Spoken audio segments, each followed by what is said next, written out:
তো এই মুহূর্তে কিন্তু আমি রয়েছি নবদ্বীপ রোডের পাশে চামটা ক্যাম্প এলাকার মধ্যে।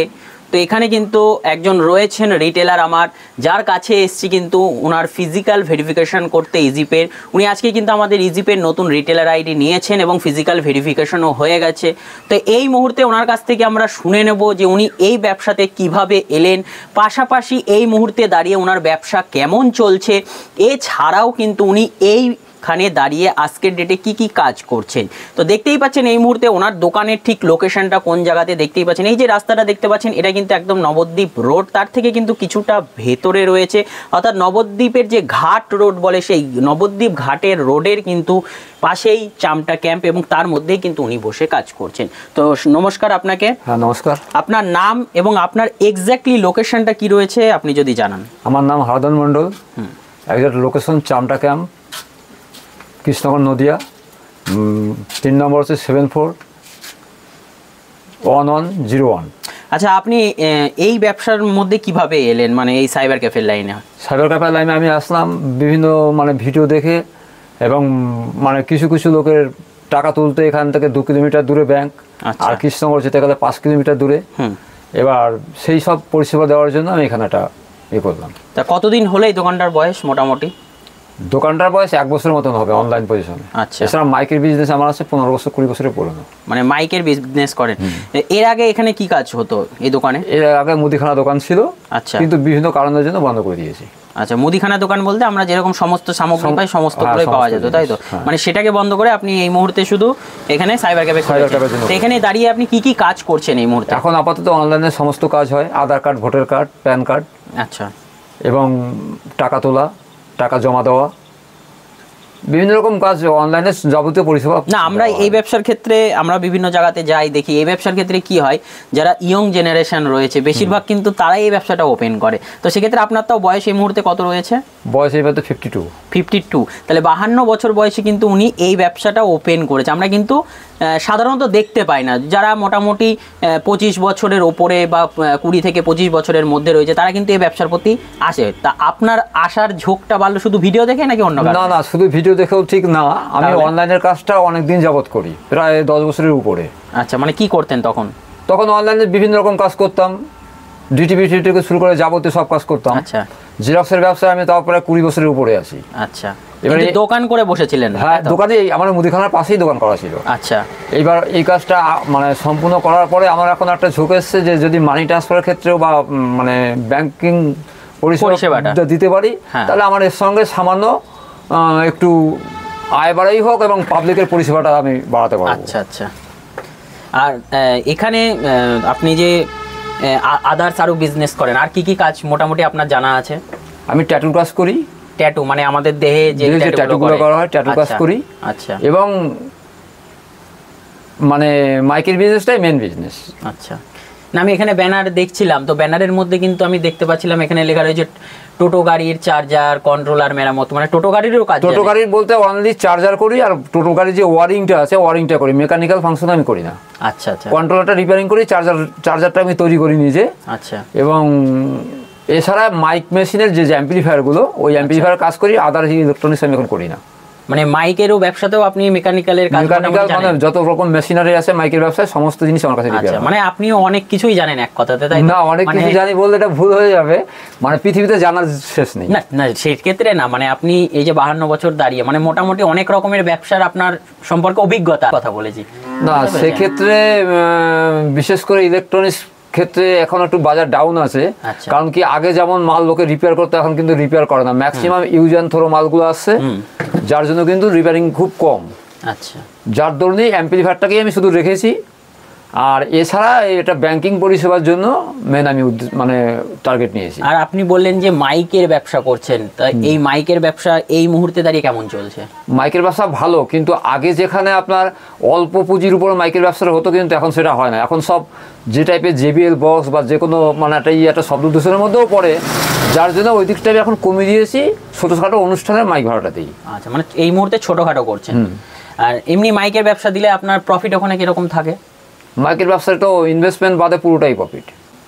তা এমনি এখন মাসে মোটামুটি আসে তাও কতগুলো ভাড়া আছে মাসের মধ্যে ছোটোখাটো? 15-20টা। 15-20টা। কিন্তু দেখতে পাচ্ছি ওনার কিন্তু আমাদের ডান দিকে বাদিকে সব জায়গাতে কিন্তু ওনার মাইক্রোফোন, মাইক এবং যা যা লাগে সমস্তগুলোই রয়েছে। আর একটা জিনিস দেখলাম এখানে লেখা রয়েছে আপনার যে কোথায় গেল, এখানে দেখলাম বিভিন্ন রকমের কার্ড আপনি ছাপান। হ্যাঁ, কার্ড বলতে শোনেন, ওটা ভিজিটিং কার্ড দেখলাম, অনুষ্ঠানের কার্ড, ওইগুলো করেন। হ্যাঁ, তো ওগুলোতে কেমন প্রফিট মার্জিন আপনার থাকে? 30%। 30%। আচ্ছা আচ্ছা আচ্ছা, তার মানে হিসেবে ধরতে গেলে আপনি সব রকমের কাজই এখন মিলিয়ে করছি। এখনকার বর্তমান যা যুগ পড়েছে, একটা বিজনেসের উপরে কোনোভাবেই চলবে না। একদম সঠিক কথাই কিন্তু বলেছেন, সেটা অবশ্যই ঠিক, একটার উপরে ভরসা করা যায় না। তো ইজিপে আইডি নেওয়ার চিন্তা ভাবনা হলো কি করে আপনার মধ্যে? আমি বিভিন্ন রকম ভিডিও দেখেছি এবং ভিডিওর থেকে প্রচুর কোম্পানির নাম দেখেছি, এবং যার জন্য আমি দেখলাম যে ইজিপেটা সব থেকে ইজি, এটাই মেন ব্যাপার। আর মানে আমার যে হায়ার অফিসাররা তারা আমার কৃষ্ণনগর শহরেই থাকে, আমি পরিষেবাটা ভালো পাবো এইটুকু আমি আশা করছি, এবং যার জন্য আমি ইজিপেতে এসেছি। আর আপনার যদি প্রতিদ্বন্দ্বীর কথা বলি, তা এলাকায় আপনার আশেপাশে কি কেউ রয়েছে এরকম যে টাকা পয়সা? আশেপাশে আছে, প্রায় 2 কিলোমিটার বা 1.5 কিলোমিটার দূরে। আচ্ছা, কিন্তু তাদের কোন আইডিতে কীভাবে কাজ করছে আমি জানি না। আচ্ছা, আপনি তো 1 বছর হলো, 1 বছরের রেসপন্স কেমন পাচ্ছেন দোকানে? ভালো, মোটামুটি ভালোই পাচ্ছে। আর আপনি টাকা তোলার ক্ষেত্রে কোনো নোটিশ দেননি, আমি দেখতে পাচ্ছি আপনি টাকা তোলার কাজ করছেন। তো এই পেসে যারা টাকা তোলার কাজ করে বেশিরভাগই কিন্তু নোটিশ ঝুলিয়ে রাখে সবাই। নোটিশ ঝুলিয়ে আমিও রাখবো, যেটা হচ্ছে আজকে আমি ইজিপের আইডিটা নিলাম, এবার 2-4 দিনের মধ্যে আমি কমপ্লিট নোটিশ ঝুলিয়ে দেবো। না, উনি কিন্তু আইডি নিয়েছে, তবে ফিজিক্যাল ভেরিফাই যেহেতু না হওয়া অবধি ইজিপে আইডি চালু হচ্ছে না বর্তমানে, সেহেতু আজকে ফিজিক্যাল ভেরিফাই হয়েছে। 24 থেকে 48 ঘন্টার মধ্যে কিন্তু ওনার কিন্তু আইডি চালু হয়ে যাবে এরপরে। তো সেক্ষেত্রে কিন্তু আপনি 24 থেকে 48 ঘন্টা পরে আইডিতে কাজ করতে পারবেন, বুঝতে পেরেছেন? অবশ্যই নোটিশ ঝুলিয়ে রাখবেন, কারণ আমরা তো সার্ভারের উপরে কাজ করি, তো সার্ভার কখন খারাপ হয় না হয়, একটা মানুষ দরকারে টাকা তুলতে এসছে, আটকে গেল, তো সেক্ষেত্রে আপনি যদি নোটিশটা ঝুলিয়ে রাখেন, আপনি আপনার দিক থেকে কাস্টমারকে বলতে পারবেন যে আপনি কিছু ঘন্টা ওয়েট করুন, টাকাটা রিফান্ড এলে আপনি পেয়ে যাবেন। এখন বর্তমানে যেহেতু সেই সমস্যাটা অনেক কমে গেছে, তবুও সার্ভারের বিষয় বলা যায় না, কখন ব্যাংকের সার্ভার ডাউন থাকে বা এপিএস এর সার্ভার ডাউন থাকে। তো সেক্ষেত্রে লিখে রাখা প্রয়োজন, তাহলে কাস্টমারকে বলতে পারবেন যে আমার এখানে নোটিশ ঝোলানো আছে, দেখুন এই সমস্যাটা হলে এই তার রুলস রয়েছে, একটু ওয়েট করলে আপনি পেয়ে যাবেন পেমেন্ট। এই নয় যে আপনার টাকা আসবে না বা ফেরত আসবে না, এগুলো লিখে রাখলে নিজের দিক থেকে সেফটি, কারণ কাস্টমারটা প্রয়োজনে আসছে, বুঝতে পেরেছেন? ওগুলো আমি 2-1 দিনের মধ্যে কমপ্লিট করে দেবো, প্লাস দোকানটাও মানে একটু মেরামতের ব্যাপার আছে। আচ্ছা, ওগুলো কমপ্লিট হয়ে গেলে আমি একদম টোটাল মানে ডিটেইলস বলে সব। এই দোকানটাই টোটাল মেরামত করবেন? না, এটা ধর আমি 5 একটা ঘর করছি, মানে ওটাকে ট্রান্সফার করবো ওখানটায়, বেশি না, এখান থেকে 10 মিটারের মতন হবে। আচ্ছা, ওখানে ট্রান্সফার করব এবং পুরো একটা ব্যাংকিং পরিষেবা যেভাবে ঘর করলে হয় সেই টাইপেরই আমি একটা ঘর করবো। তো দেখতেই পেলেন ওনার সাথে কিন্তু আমরা অনেকক্ষণ ধরেই আলাপ আলোচনা করছি, আপনারা জানতেই পারছেন ওনার কিন্তু 1 বছর হতে চলছে এই দোকানটার বয়স, পাশাপাশি কিন্তু উনি বিভিন্ন রকমের কাজের অভিজ্ঞতা কিন্তু ওনার রয়েছে, এবং উনি কিন্তু বর্তমানে বিভিন্ন রকমের কাজও করছে। ওনারও বক্তব্য কিন্তু সঠিক যে একটা কাজের উপরে কিন্তু আপনি এখন নির্ধারণ করে আপনার টোটাল জীবনটা কিন্তু অতিবাহিত করতে পারবেন না, বা এর উপরে ভরসা করে কিন্তু আপনার সংসার চলতে পারবে না। তাই অবশ্যই বিভিন্ন রকমের কাজ জানতে হবে, পাশাপাশি কিন্তু এই ধরনের কাজগুলো যেগুলো থেকে বর্তমানে কিন্তু ছোটোখাটো প্রফিট আপনার ডেলি এসে যায়, সেগুলোও কিন্তু জানতে হবে। তো আপনি এক কথাতে বলতে গেলে এই মোবাইল চালানোটা শিখলেন কতদিন হলো? মোবাইল ফার্স্ট আওয়ারে যখন 6 সংখ্যার নম্বর ছিল তখন থেকে আমি মোবাইল ইউজ করি। না, আমি স্মার্টফোনের কথা বলছি। স্মার্টফোনটা মানে যখন থেকে বেরিয়েছে তখন থেকে আমি ওটাকে ইউজ করি। আচ্ছা আচ্ছা, আর অনেকে রয়েছে যারা মোবাইল ফোন কিন্তু এখনো চালাতে পারে না, সেরকম প্রচুর লোক আছে। স্মার্টফোন কল আসতেও সে ধরতে পারে না বা কল করতে পারে না, সেরকম প্রচুর লোক আছে। কিন্তু আমি স্মার্টফোন প্রথম থেকেই ই করি, এবং আমি মোবাইলটাকে একদম ফার্স্ট আওয়ারে যখন 6 সংখ্যার নম্বর ছিল তখন থেকে আমি ইউজ করি, কেন মোবাইলে অনেকে জানেই না যে 6 সংখ্যার নম্বর ছিল। আর দ্বিতীয় কথা হচ্ছে আপনার এই মানে আপনি যুগের সাথে যে তাল মিলিয়ে চলছেন, এটাই হচ্ছে সব থেকে বড় ব্যাপার। না, এটা তো চলতেই হবে, তা নাহলে তো চলবে না। হ্যাঁ, একদমই। তা খুবই ভালো লাগলো ওনার কিন্তু দোকানে এসে এই মুহূর্তে, এবং জানতে পারলেন উনি কিন্তু মাইকের ব্যবসা ছোটোর উপরে এখনও চালিয়ে যাচ্ছেন, যেটা কিন্তু 20 বছরের উপরে উনি চালাচ্ছিলেন, কিন্তু এই মুহূর্তে কিন্তু উনি মাইকের ব্যবসাটার প্রতি যে ছোটোখাটো অর্ডারগুলো আসে সেগুলোই উনি দিয়ে থাকে। এর পাশাপাশি কিন্তু অনেক রকমের কাজ উনি করছে। তা আপনারাও যদি চাইছেন বিভিন্ন রকমের কাজ যেগুলো রাখবেন এই ব্যবসার পাশাপাশি রেখে, কিন্তু আপনি অন্যান্য এই কাজগুলো যেগুলো আজকে উনি শেয়ার করলো সেগুলোও কিন্তু করে উঠতে পারবেন না? হ্যাঁ, অবশ্যই এই কাজগুলোর পাশাপাশিও করতে পারবে, এটাই হলো বিষয়। এবং এখানে দেখলাম আপনি জেরক্সের দাম, ইলেকট্রিক বিলের দাম বিভিন্ন রকম ঝুলিয়ে রেখেছেন, তো এইগুলোই নেন না এর থেকে বেশি নেন বা কম? সাধারণত এর থেকে কম নেই। আচ্ছা, মানে সেটা মানে যেমন একটা ইলেকট্রিক বিল যদি 1000 টাকার উপরে কেউ বিল দেয় এবং ডেটের মধ্যে, সেক্ষেত্রে আমি কোনো পয়সাই নেই না। আচ্ছা আর 1000 টাকার কম হলে সেটা নিতে হবে, তাহলে আমার তো চলতে হবে। উপরে হলে নেন না, নিচে হলে না, নিচে হলে মানে 1000 টাকার উপরে হলে আমি কোনো রকম চার্জ কাটি না। আচ্ছা, আর আপনার হচ্ছে যদি ডেটের পরে আসে তাহলে? ডেটের পরে আসলে 10 টাকা। 10 টাকা নেন। আর এই পেসে যে টাকা তুলবেন সেটা কি ফ্রিতে তুলে দেবেন না চার্জ নেবেন, কি ভেবেছেন? টাকা তোলার ক্ষেত্রে 5 টাকা 1000-এ নেব।